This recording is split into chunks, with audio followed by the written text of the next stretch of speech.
ఇప్పుడు మనం కాకరకాయ వేపుడు చేసుకుందాం. వీటిని ఇలా రౌండ్గా కట్ చేసిన తర్వాత ఫ్రై చేసుకుందాం.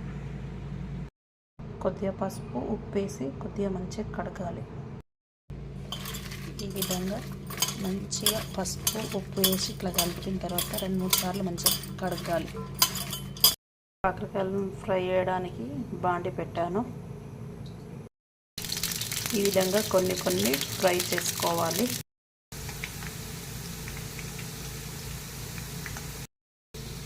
ఈ విధంగా తీసేసుకోవాలండి.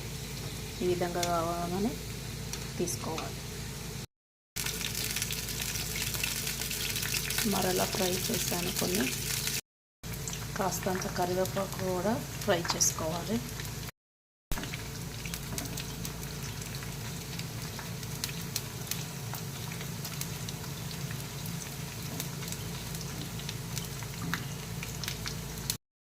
అందులోకి కొన్ని పల్లీలు అండి. టేస్ట్ చాలా బాగుంటుందండి ఫ్రై పల్లీలు వేస్తుంటే. ఇందులో కొద్దిగా పసుపు, ఉప్పు, తగినంత ఉప్పు, కారము, కొంచెం ధనియాల పొడి వేసుకొని ఇవన్నీ ఇట్లా కలుపుకున్న తర్వాత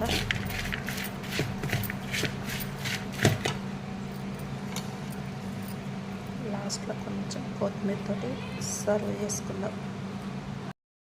ఓకే అండి, రెడీ అయిపోయింది. మీకు నచ్చినట్లయితే లైక్ చేయండి, షేర్ చేయండి, సబ్స్క్రైబ్ చేసుకోండి ప్లీజ్.